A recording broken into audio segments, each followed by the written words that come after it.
Aditya mobile training centre के तरफ से आज हम बता रहे हैं आप लोग को, कोई भी universal PCB board, printed circuit board में लगा आईसी का प्राइमरी सेक्शन और सेकेंडरी सेक्शन कहां से वोल्ट आता है, प्राइमरी सेक्शन कहां से वोल्ट आता है, इसके बारे में हम बात करेंगे। सबसे पहले हम बैटरी कनेक्टर के बारे में बात करते हैं। बैटरी कनेक्टर में पॉजिटिव लेग जो होता है वो अलग अलग आईसी को वोल्ट देता है, लेकिन यहाँ पे देखिए बीएसआई है। बीएसआई जो होता है ये बैटरी टेम्परेचर को शो करता है, आइडेंटिफिकेशन करता है, और यहाँ से वोल्ट पावर आईसी में जाता है, लॉजिक आईसी में। ये टेम्परेचर जिसको हम लोग बोलते हैं ये भी आपको पीएम आईसी में ही वोल्ट जाता है, लेकिन इसके बीच में रजिस्टर दोनों में लगा होता है। ये रजिस्टर जो भी रजिस्टर इसके बीच में, मान लीजिए यहाँ पे हम रजिस्टर लगा रहे हैं, 2K का रजिस्टर लगा होता है, एक टेम्परेचर को मैनेज करने वाला रजिस्टर लगा होता है। और सबसे पहले हम जानेंगे कि बैटरी कनेक्टर से पॉजिटिव लेग में प्राइमरी वोल्ट कहाँ कहाँ जाता है।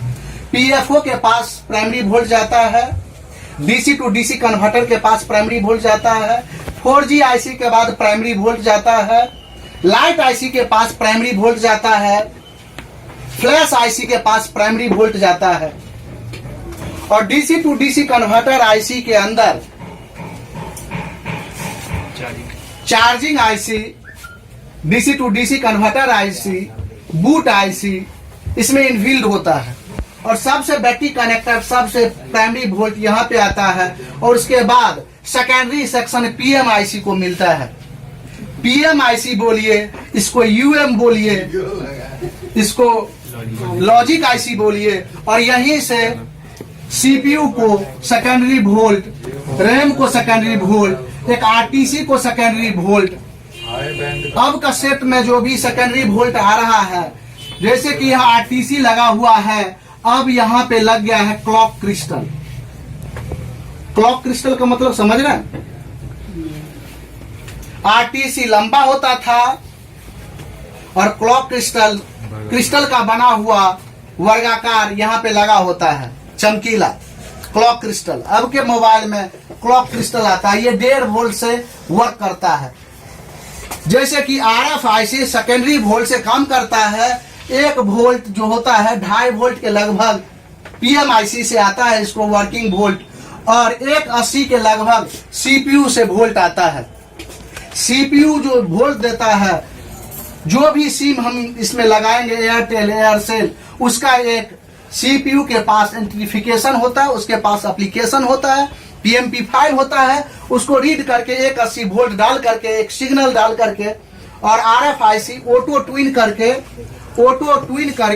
4G आईसी या पीएफओ को एक सिग्नल देता है, और पीएफओ उसी सिग्नल को एक बड़ा बैंड बना करके एंटीना स्विच के थ्रू एंटीना पे छोड़ दिया जाता है, जिससे कि आपके नजदीकी टावर जो होगा उस टावर से ये जुड़ जाएगा। ये PFO power filter oscillator 4G और 3G आईसी एक ही में इनबिल्ड होता है। इसको बैंड भी बोलते हैं, 4G बैंड और 3G बैंड। जब 4G और 3G, कोई मोबाइल में 3G भी सिम लगाते तो वर्क करता है, और 4G भी सिम लगाते हैं तो वर्क करता है, लेकिन सारा काम इन दोनों को चलाने का, सिग्नल का काम ये आरएफआईसी फिल्टर करके सिग्नल को ये पीएफओ और आरएफआईसी को देता है। और आरएफआईसी एक माध्यम है, एक रास्ता है जो डाटा को आरएक्स और टीएक्स रिसीविंग और ट्रांसमिटिंग करने के दौरान काम करता है। हम बात करेंगे DC to DC converter IC. अगर बैटरी कनेक्टर सही वैल्यू शो कर रहा है और सेट ऑन नहीं हो रहा है, तो DC to DC converter IC के आउटपुट पीएम आईसी से सर्किट, इससे सेकेंडरी सेक्शन का सर्किट में कहीं ना कहीं शॉर्टिंग होगा। सेकेंडरी सेक्शन में शॉर्टिंग होगा, बैटरी कनेक्टर जो है वो सही वैल्यू शो करेगा, ये सही वैल्यू शो करेगा। लेकिन जब डीसी सप्लाई मशीन इस पे हम लगाएंगे, एक सैमसंग के एंड्रॉइड सेट के बारे में बात करते हैं। जब आउटपुट में कहीं भी शॉर्टिंग होगा सेकेंडरी सेक्शन में, अगर डीसी सप्लाई मशीन को लगाएंगे 3% से लेकर के 5% के बीच डीसी सप्लाई मशीन को लगाते ही खर्च करेगा। स्विचिंग से पहले इसको लगाते हैं डीसी सप्लाई मशीन में, एम्पियर खर्च 3% या 4% या 5% खर्च करता है। तो DC to DC converter IC short हो सकता है, या उसके आउटपुट में पीएम आईसी जो लगा है वो शॉर्ट होगा, या उसके इर्द गिर्द लगा पीसी एनपीसी शॉर्ट हो सकता है। अगर मान लीजिए कि मेरा टच वर्क नहीं कर रहा है, क्या नहीं वर्क कर रहा है, टच वर्क नहीं कर रहा है, तो पावर आईसी इसमें वर्किंग वोल्ट 2.5 वोल्ट इसको देता है, कहीं कहीं 3 वोल्ट आता है, और टच तब वर्क करेगा। ये वोल्ट जब तक नहीं जाएगा वर्किंग वोल्ट तब तक टच वर्क नहीं करेगा। ये एलसीडी डिस्प्ले जिसको हम लोग बोलते हैं, डिस्प्ले में 2 चीज होता है, एक होता है ग्राफिक्स और एक होता है लाइट। अगर लाइट नहीं जा रहा है इसमें तो लाइट आईसी का फॉल्ट होगा। अगर लाइट नहीं जलता है डिस्प्ले पे तो लाइट आईसी का फॉल्ट होगा। अगर ग्राफिक्स नहीं जलता है तो ये सिग्नल होता है जो कि इसमें एनेबल वोल्ट इसमें डालकर 180 के लगभग वोल्ट आता है, तो डिस्प्ले ग्राफिक्स वोल्ट आने के बाद ही ग्राफिक्स काम करता है। समझना कि नहीं। और ग्राफिक्स आईसी भी लगा होता है, वो सीरीज रूप से भी लगा होता है और पैरेलल रूप से भी लगा होता है। जो भी एमोलेड डिस्प्ले होता है उसमें अगर लाइट भी चला जाए तो ग्राफिक्स नहीं आएगा। ठीक, अगर कोई भी टीएफटी डिस्प्ले है, थिन फिल्म ट्रांजिस्टर, उसमें ग्राफिक्स जाएगा तो लाइट आएगा, और लाइट जाएगा तो ग्राफिक्स जरूर आएगा। तो अगर ग्राफिक्स नहीं है तो ग्राफिक्स आईसी को चेक करते हैं, अगर लाइट नहीं आता है तो लाइट आईसी पर हम लोग काम करते हैं। समझ रहे हैं। फ्लैश आईसी ये प्राइमरी वोल्ट जाता है 3.7 वोल्ट। एक लाइट फ्लैश जलाने के लिए एक प्राइमरी वोल्ट की जरूरत होता है, और इस पे एक तो डायरेक्ट रूप से जुड़ा है और एक इनडायरेक्ट रूप से जुड़ा है। अगर ये प्राइमरी पॉजिटिव लेग ये डायरेक्ट है तो एक लेग निगेटिव लेग जिसको हम लोग एन सिग्नल बोलते हैं। क्या बोलते हैं? एन सिग्नल बोलते हैं। ये आपको पीएम आईसी से जुड़ा होता है, और पीएम लॉजिक आईसी में कब किसको जलाना है कब किसको नहीं जलाना है ये लॉजिक आईसी में ही निर्भर करता है। कोई भी सेट अगर डेड आता है तो इसमें 3 चीज चेक करना है। सबसे पहले बैटरी कनेक्टर, बैटरी, और हॉट रेसिंग के दौरान हम ये सारा पे चेक कर रहे हैं कि वोल्ट प्राइमरी सेक्शन मिल रहा है कि नहीं DC to DC converter IC को। हो सकता है कि इस बीच में ओपन हो गया हो, नहीं ये ओपन हो जाएगा तो ऑन होगा सेट, नहीं ऑन होगा सेट। अगर उसके बाद हम सेकेंडरी सेक्शन को चेक करेंगे, बैटरी लगा करके हॉट ट्रेसिंग करेंगे, 20 वोल्ट पे रख करके हम देखेंगे कि ये पीएम आईसी को जो वोल्ट मिलना चाहिए 3.7 वोल्ट से लेकर के 4.2 वोल्ट के लगभग इसको मिलता है। और इसको वोल्ट अगर 3.7 वोल्ट मिल रहा है और स्विचिंग डीसी सप्लाई मशीन पे चेक करेंगे कि स्विचिंग है कि नहीं। अगर स्विचिंग नहीं है तो सेट ओपन है। अगर स्विचिंग है, अगर ड्रॉप करता है, ड्रॉप करने मतलब समझे 30%, 25%, 40%, 50% जाकर के सेट ड्रॉप कर जाएगा। डीसी सप्लाई मशीन खर्च एम्पियर में बताएगा, लेकिन सेट ऑन नहीं होगा तो 100% हम कह सकते हैं कि पावर आईसी उसका खराब है, चेंज करना होगा। और क्या होता है कि अगर स्विचिंग लेता है, स्विचिंग लिया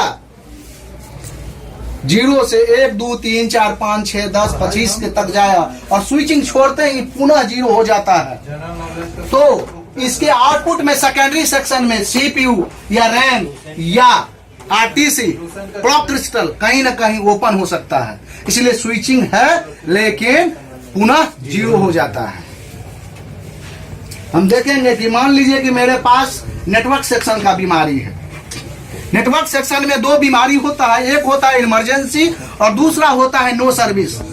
इमरजेंसी का मतलब होता है बाय नेटवर्क से पीएफओ दिक्कत हो सकता है, इसको प्राइमरी वोल्ट नहीं मिलेगा, नो सर्विस में चला जाएगा। एयरटेल, एयरसेल, बीएसएनएल डिस्प्ले पे शो करेगा, लेकिन कभी भी इमरजेंसी ही आएगा जब ये पीएफओ खराब होगा। पीएफओ को प्राइमरी वोल्ट मिलेगा तब ये वोल्ट कोई ऑफ करके सिग्नल के थ्रू भेजेगा, लेकिन इसका प्राइमरी वोल्ट नहीं मिलेगा। सबसे पहले हम चेक करेंगे कि बैटरी कनेक्टर के पॉजिटिव लेग से पीएफओ के नजदीक डायरेक्ट रूप से जुड़ा है कि नहीं। कंटिन्यूटी बजर रेंज में, बीप रेंज में चेक करेंगे।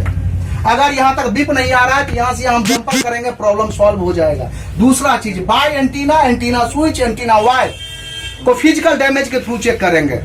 हम आज से सबसे बड़ा जो आंख से देखते हैं, आंख से चेक कर सकते हैं कि क्या खराबी है इसमें, कहाँ नमी लगा है, कहाँ पानी है, कहाँ ओपन हो गया है, वो दिखता है। आई एक्सरे करेंगे सबसे पहले, फिजिकल डैमेज देखेंगे। गिरने पड़ने के बाद हो सकता है कि एंटीना स्विच खराब हो जाए, ओपन हो जाए, इमरजेंसी आ जाएगा। अगर नो सर्विस आ रहा है या कटा हुआ चिन्ह आ रहा है या नो सर्विस आ रहा है तो 100% कह सकते हैं RFIC या RF क्रिस्टल, यहां क्रिस्टल लगा है, RF क्रिस्टल खराब हो सकता है यहाँ पे। तो RF क्रिस्टल जिसमें लगा होगा उसमें RF क्रिस्टल पे काम करेंगे। जहां RF क्रिस्टल इनबिल्ड होगा RF में, वो तो RFIC ही चेंज होगा नो सर्विस के दौरान। नो सर्विस के दौरान RFIC चेंज करने से पहले 2 वोल्ट को चेक किया जाता है। RFIC के नजदीक लगा 1 वोल्ट कितना होता है, 2.5 वोल्ट, और 1 वोल्ट होता है 180। ये दोनों वोल्ट हम चेक करने के बाद ही, अगर वोल्ट यहाँ पे आ रहा है फिर भी नो सर्विस है तो RFIC को चेंज करेंगे। अगर ये वोल्ट नहीं आ रहा है, अगर 2.5 वोल्ट नहीं आ रहा है तो PMIC को चेंज करना पड़ेगा।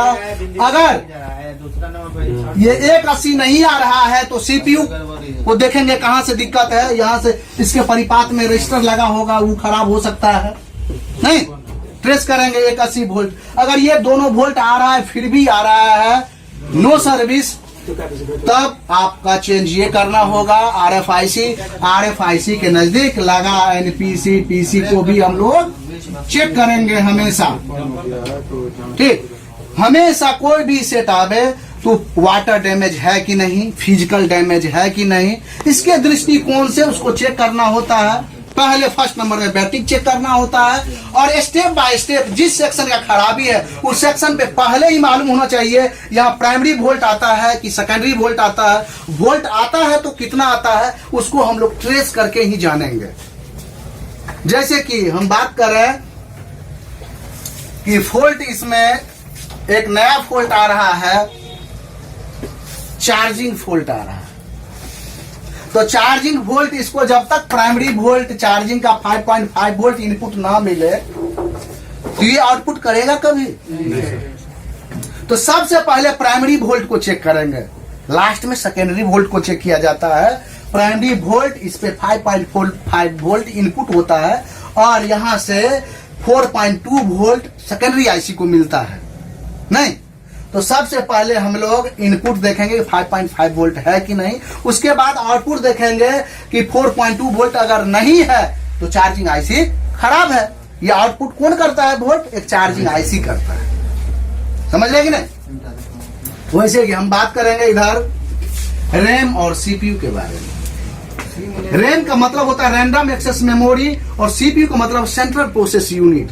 सीपीयू में अस्थायी ऑन से ऑफ तक का एप्लीकेशन सीपीयू में होता है और रैम इसको रीड करता है। रैम जो है अगर अस्वस्थ होगा, फिजिकल डैमेज होगा, गिरने के दौरान सबसे ज्यादा खराब होने वाला रैम होता है। रैम सीपीयू के नजदीक लगा होता है, आयताकार होता है, बड़ा होता है और गिरने के दौरान रैम का बॉल छोड़ देता है। उसके दौरान स्विचिंग तो लेता है सेट, स्विचिंग सेट लेगा, लेकिन सेट फर्स्ट बूट में एक एंड्रॉइड मोबाइल होगा तो रेडमी उडमी आके ब्लिंक कर जाएगा, तब हम इसको रिवॉल्व करते हैं, या ऑन नहीं होगा तब इसको रिवॉल्व करते हैं, पुनः जीरो हो जाएगा। स्विचिंग लेगा 25-30 जितना खर्च होना चाहिए वो खर्च होगा, लेकिन पुनः जीरो हो जाएगा। तो हम जान जाएंगे कि रैम में दिक्कत है, समझ रहे कि नहीं? जैसे कैमरा पे 3.3 वोल्ट के लगभग मिलता है। ये वोल्ट ना मिले तो कैमरा मॉड्यूलेटर नोट रेडी लिख देगा, कैमरा स्टैंड बाय लिख देगा, कैमरा डीसी पोर्ट लिख देगा, नहीं? कैमरा जैक खराब होगा तो कैमरा स्टैंड बाय लिख देगा, जिस स्टैंड पे कैमरा लगा है वो बाय कर दिया है। तो उसको साफ सुथरा करके लाएंगे, प्रॉब्लम सॉल्व हो जाएगा। कैमरा डीसी वोल्ट लिखता है तो कैमरा पे जो वोल्ट मिलता है सप्लाई, वो वोल्ट उस पे नहीं मिल रहा है, तो हम यहाँ से सेकेंडरी वोल्ट जहां से आता है, या अगर पीएमआईसी तो पीएमआईसी को ही चेंज करना होगा। ऑडियो पर यहीं से वोल्ट जाता है, हर जगह सेकेंडरी वोल्ट पीएमआईसी से ही मिलता है। और कहाँ पे कितना वोल्ट से चलता है, ये primary volt 3.7, 4G 3.7, DC to DC converter 3.7, PMIC 3.7, light IC 3.7, flash IC 3.7। इसका आउटपुट क्या होगा? क्या लाइट आईसी का आउटपुट क्या होगा? यहाँ 22 वोल्ट लिखे हैं, ठीक। और ये जो फ्लैश होगा ये 12 वोल्ट के लगभग होगा, समझ लगे ना। आउटपुट में सर, आउटपुट में, तो इनपुट में 3.7 ही होगा। डीसी टू डीसी ठीक है सर, इसमें